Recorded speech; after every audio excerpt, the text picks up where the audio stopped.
Merci Jean-Louis. Alors, d'abord, je voudrais dire vraiment merci à l'AAM, effectivement, c'est pas facile à dire. L'AAM, voilà, m'avoir invité à prendre la parole, et en particulier Jean-Louis Champeau. Et je voudrais surtout dire d'abord un grand bravo à l'initiative de l'AAM, d'avoir monté ce concours de nouvelles.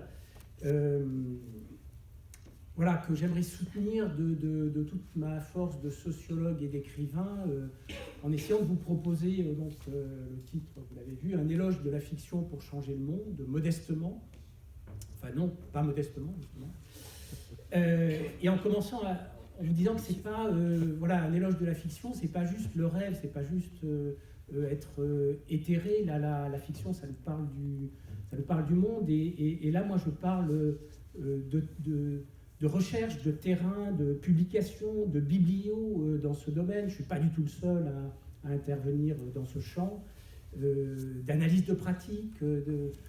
Voilà, c'est de là que j'aimerais prendre mon élan pour vous proposer cet éloge sous forme plutôt synthétique et argumentative.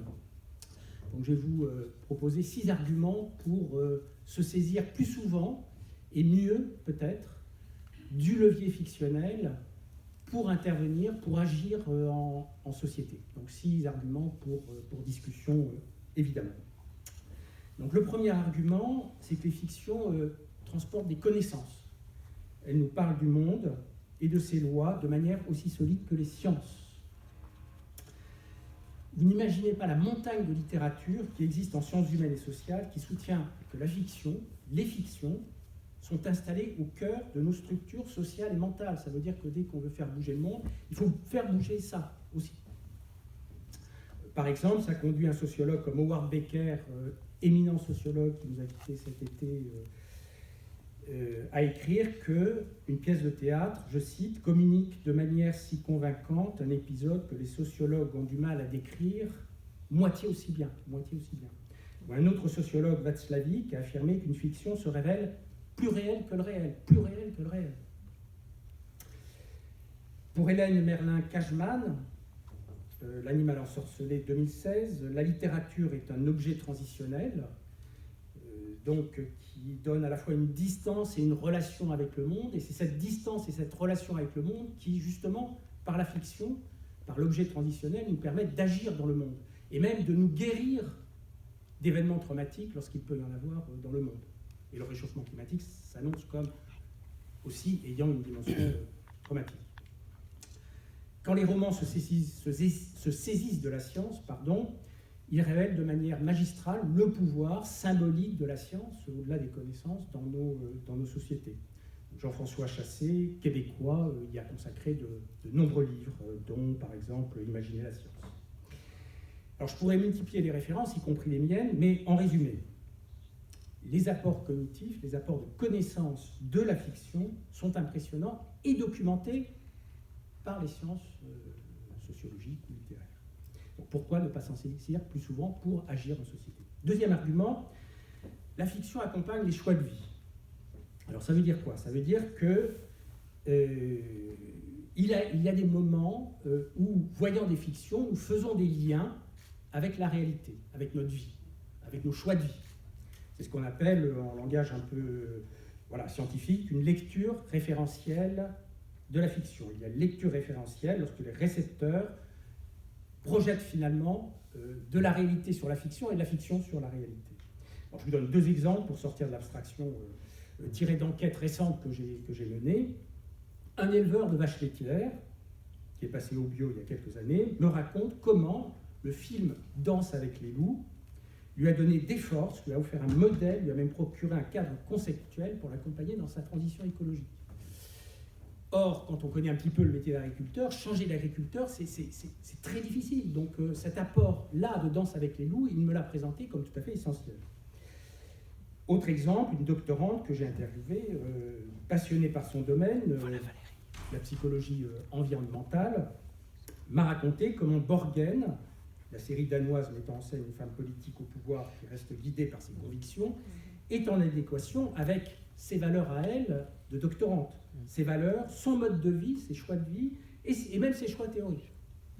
Donc voilà, avec de tels prolongements des fictions dans la vie des gens, nous avons une preuve empirique que les fictions changent le monde. Les vaches, les modèles d'action, les objets, la technologie, etc. Troisième argument, la fiction donne accès à la compréhension de l'humain dans sa complétude. Et ça, c'est vraiment un gros apport par rapport au discours scientifique, y compris la sociologie. Ce que la fiction apporte de plus que les récits dominants, notamment économiques et techniques, c'est la dimension corporelle, émotionnelle, affective, relationnelle des choix qui sont les nôtres, y compris des choix collectifs. Or, ces dimensions existentielles sont structurantes pour l'avenir. Lorsque des scientifiques signent une tribune en faveur du, vous l'avez sans doute vu passer, projet Manhattan de la transition écologique, Le Monde, septembre 2023, ils font des conférences actuellement, ils explicitent qu'ils le font, ce projet, dans la foulée de la sortie du film Oppenheimer. Donc le cinéma populaire enclenche la métaphore du Manhattan de l'environnement. Mais l'intention s'arrête. Les scientifiques, dans la tribune, demandent d'aligner l'industrie et la recherche fondamentale. Et je signe, je suis complètement d'accord. Mais rien n'est dit sur la troisième jambe, c'est-à-dire sur les imaginaires, les motivations profondes des gens, les corps qui agissent, là où précisément les fictions sont aptes à nous représenter cela dans toute sa richesse. Et dans un domaine de surcroît, la transition écologique, où à l'évidence, contrairement au bouton atomique du projet Manhattan historique, la transition écologique, c'est dès qu'on se nourrit, c'est dès qu'on se déplace. Donc on appuie sur le bouton tous les jours, à chaque minute. D'où l'importance de mobiliser les imaginaires collectifs. Quatrième argument, l'imaginaire, je cite, outil darwinien de survie.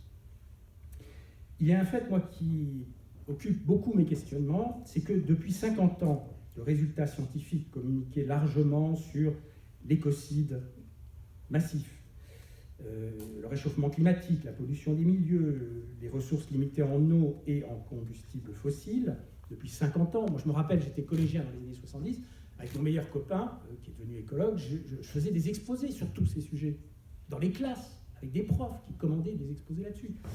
Et bien, malgré tout ça, et malgré toutes nos compétences techniques et économiques dont nous disposons, eh bien, nous n'avons pas encore produit suffisamment de changements d'orientation. Alors, hypothèse d'explication, juste hypothèse, le problème pourrait résider dans les structures de l'imaginaire. Pour soutenir cette hypothèse, évidemment, je pourrais citer des anthropologues, Castoriadis, Durand, Piccola Estes, etc., mais aussi des écologues des sciences de la nature. Ils ont repéré, ces scientifiques durs, que, je cite, les humains avaient besoin d'une histoire de tout ce qui leur arrivait d'important, parce que la conscience ne peut pas fonctionner sans histoire. Ce qui conduit ces écologues, ces scientifiques durs, à concevoir les mythes comme, dans leur langage, que les sociologues des fois critiquent, mais je pense qu'il faut essayer de comprendre ce qu'ils cherchent à nous dire. Donc les mythes, pour eux, sont un outil darwinien de survie. Citation. Dès lors, le problème de l'humanité se reformulerait ainsi. Les structures de l'imaginaire sont un outil de survie. Or, l'imaginaire est parent pauvre des outils sollicités comparés à l'économie et la technologie. Et donc, syllogisme, il n'est pas totalement étonnant que l'humanité rencontre quelques problèmes de survie, ce qui est bien la situation empirique actuelle, au moins telle que nous la projetons. Cinquième argument, les fictions partent de la base des populations. Donc, ce n'est pas juste une affaire d'artistes professionnels. D'où tout l'intérêt aussi de ce concours. Voilà, on a reçu 50 nouvelles de non-professionnels de la nouvelle.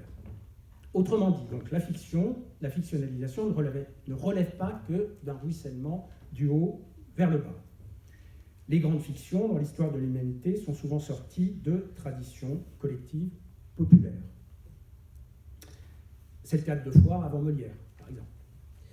C'est Augusto Boal, pour faire un saut dans le contemporain, qui est une référence pour les multiples formats de création collective ouverts aux citoyens qu'il a testé, dont le Forum Théâtre est le plus connu.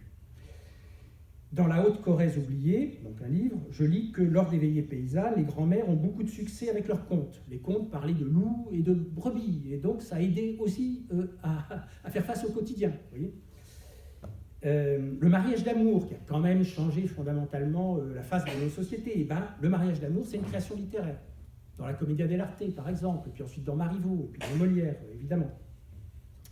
Donc, la transition écologique ne sera pas sans la mobilisation des imaginaires collectifs, donc la troisième jambe. Clin d'œil à notre grand prix d'aujourd'hui, je n'ai pas encore repéré l'auteur. Donc, uriner au pied d'un jeune érable dans une clairière du Haut-Jura pour rendre hommage aux vivants, à la terre et à un oncle disparu, eh ben, c'est une création littéraire qui participe à la révolution du monde. Voilà, c'est ça qu'il faudrait arriver à se dire, finalement, sans sourire, ou en souriant, en le prenant aussi au sérieux. Sixième et dernier argument, la fiction crée du nouveau. Voilà, les mythes ont une histoire, ils ne sont pas éternels, les mythes naissent. Exemple, dans une pièce de théâtre sur les pesticides dans l'agriculture, c'était le thème de la pièce de théâtre. Créée, jouée et mise en scène par des agriculteurs, des militants écologistes, des conseillers techniques de l'industrie, des administratifs, des chercheurs, c'était dans le cadre d'un projet ANR, un bout de projet ANR que je menais. Le personnage central était un petit champ malade. Alors, j'ai cherché dans les dictionnaires de l'imaginaire, la figure du petit champ malade est juste inconnue au bataillon des mythes de l'humanité. Elle innove. Voilà, c'est un peu comme la première fois où Harlequin est paru sur une scène, hein, donnant ensuite Figaro, donnant ensuite Beaumarchais, donnant ensuite les Révolutions. Vous voyez, donc c'est toujours cette idée d'impact sur la société. Exemple d'innovation, c'est Ursula Le Guin et sa théorie de la fiction panier, préférant les cueilleuses d'histoire et cueilleuses de graines au storytelling de héros guerriers. C'est aussi la performance artistique d'étudiants d'une école de commerce, mettant en scène une étudiante qui dort dans la rue sur une paillasse pour dénoncer le coût exorbitant de leur éducation, dans un séminaire improbable de Sylvain Bureau, en 2022. Alors forcément, ces imaginaires qui naissent au départ sont minuscules, sont fragiles, sont petits, et donc ils se heurtent à d'autres imaginaires qui, eux, lourdement financés, nous encouragent, par exemple sur les façades d'immeubles parisiens il y a quelques semaines, à, je cite, braver l'impossible pour acheter un 4x4 pour circuler sur le périph'. Braver l'impossible. Alors, je résume l'argumentaire. Les changements de comportement de l'humanité tournent autour de fictions qui les incarnent, un peu comme la Terre tourne autour du Soleil, une manière de dire que c'est une loi, d'après les anthropologues. La fiction a des effets cognitifs, transporte des connaissances affectives, sensibles, relationnelles, ça c'est l'humain dans sa complétude, pas seulement pour décrire le monde, mais aussi pour se mobiliser dans l'action. La fiction dispose d'une force de partage avec les autres, évidente, elle ne s'adresse pas juste à un public passif. Le public peut participer à la création à travers de multiples formats, la Augusto Boal que je citais tout à l'heure. Enfin, la fiction innove, elle peut être décisive à des moments de choix de vie, comme une transition écologique pour un agriculteur, et elle fait partie des outils de survie de l'humanité. Donc ça fait quand même beaucoup pour plaider pour cette troisième jambe à côté de l'industrie de la science, ou de l'économie et de la technologie, du Manhattan de l'environnement. Donc, à côté du Manhattan de l'environnement, en conclusion, j'aimerais plaider devant vous pour un village de la transition écologique. Le village, vous le savez, étant le quartier artistique mythique de Manhattan, justement, je reste dans la métaphore du Manhattan, pour que les imaginaires qui bougent l'emportent sur les imaginaires qui bloquent, comme le 4x4 sur périph' pour défier l'impossible. Je vois trois conditions. Donc, d'abord, combiner les forces. Voilà, les recommandations du GIEC, le Manhattan de l'environnement et les nouvelles figures de l'imaginaire rencontrent en fait les mêmes résistances dans la société. Donc elles devraient s'allier. D'où toute la valeur de ce concours de nouvelles initié par des météorologues. Ensuite, bien sûr, il y a un effort pour encourager la production, pour la financer, cette production de nouveaux imaginaires, pour multiplier les initiatives et aussi aider à la diffusion, pour que ça ne reste pas dans un coin pour des initiés. Enfin, troisième condition, j'ai la conviction que le changement n'arrivera pas sans un travail réflexif et critique sur cette production, pour en rendre compte. C'est pour ça que moi, ce qui me ferait vraiment beaucoup de bien à l'optimisme, ce serait si les 50 nouvelles envoyées à l'AM donnaient lieu à une analyse sérieuse du contenu des nouvelles. Ce serait aussi l'occasion d'avoir des entretiens avec les 50 personnes qui nous ont envoyé des textes pour comprendre justement quelles projections référentielles ils font avec leur fiction. Qu'est-ce que leur fiction, d'après eux, nous dit du monde, de réel, de connaissance.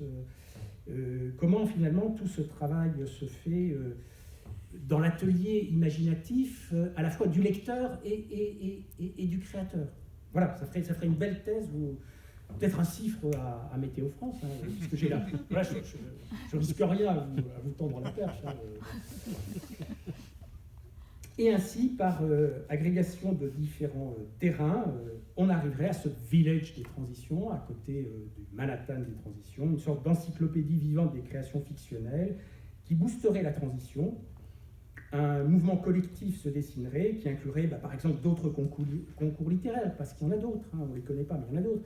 Des ateliers créatifs comme ceux de Katie Stewart de l'Université de la Pluralité, que j'aime beaucoup, ou des créations collectives comme celles que je mène en milieu rural à l'invitation de Vincent Bretagnol du Centre d'études biologiques de Chizé, des productions aussi issues de l'éducation populaire. Il y a beaucoup de choses qui se font, mais il n'y a pas ce village encore, c'est un peu atomisé. Des productions aussi, des mobilisations militantes qui peuvent passer par la fiction, sans oublier des dispositifs un peu plus sophistiqués de ce qu'on appelle la recherche-création. Il y a des thèses de recherche-création qui viennent du milieu anglo-saxon et du Québec. Et quand la création elle-même est prise comme une manière de continuer à faire de la recherche. Ce qui m'a conduit, moi, à produire un roman autour de la controverse liée au transhumanisme.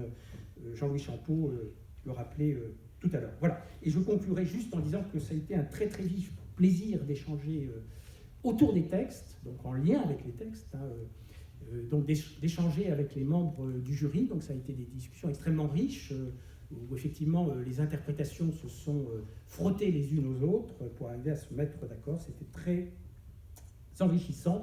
Donc maintenant, voilà, il en faudrait des dizaines comme ça, d'autres peut-être l'an prochain, un travail réflexif dessus et de diffuser pour enfin, voilà, faire vivre ce lever fictionnel pour changer le monde qui me paraît, voilà, décisif pour une vision optimiste du futur. Merci.